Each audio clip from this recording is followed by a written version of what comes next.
একটা আলেমের ভুল করার কি ক্ষমতা? সাধারণ মানুষের কি জ্ঞান আল্লাহ তাআলা দেন নাই?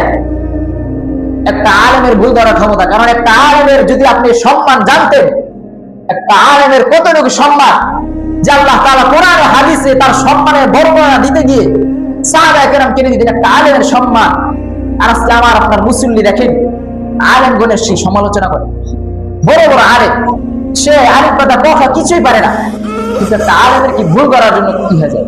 আরে ভাই, আলেম ভুল করলে কি আলেম আস দেশে কি আলেমের অভাব নাই? কিন্তু আপনি একটা গণ্ডমূর্খ জাহেল, কোন শিক্ষার কোন ইচ্ছা নেই, প্রস্তাব করে কি আপনি পানি হন না? এখানে বয়ান করবো, মসজিদ থেকে বের হয়ে কি আলেমদের কি গালাগালি? শুধু আমার কথা বলতেছি, বিষয়টা এমন না, প্রত্যেকটা আমল গোটা পৃথিবী। কিন্তু উচিত ছিল কি, আচ্ছা একটা আলেমের ভুল ধরার কি ক্ষমতা কোনো মূর্খ মানুষের আছে? আছে বলেন, কথা বলেন। একটা আলেমের ভুল ধরার কি ক্ষমতা? সাধারণ মানুষের কি জ্ঞান আল্লাহ তাআলা দেন নাই? একটা আলেমের ভুল ধরার ক্ষমতা। কারণ একটা আলেমের যদি আপনি সম্মান জানতেন, একটা আলেমের কতটুকু সম্মান যে আল্লাহ তাআলা কোরআন ও হাদিসে তার সম্মানের বর্ণনা দিতে গিয়ে সাহাবায়ে কেরাম কেড়ে দিতেন একটা আলেমের সম্মান।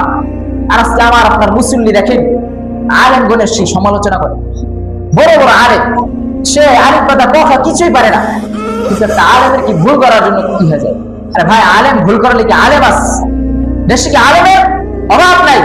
কিন্তু আপনি একটা গণ্ডমূর্খ জাহেল, কোন শিক্ষার কোন ইচ্ছা নেই, প্রস্তাব করে কি আপনি পানি হন না? এখানে অনেক মুসল্লি রয়েছে যে প্রস্তাব করে কিন্তু পানি না, টিস্যু তো লয় না, তাও কি আবার পানি না। আবার অনেকে রয়েছে এর মধ্যেই আবার ফতুয়া দেয়, কি দেয়? ফতুয়া দেয়, মাসলা দেয়। আরে ভাই, আপনি মাসলা দেওয়ার কি? আলেম আছে, আলেমের কাছে যান, যে আলেম সাহেব এটা কি হবে, এমনি কি হবে?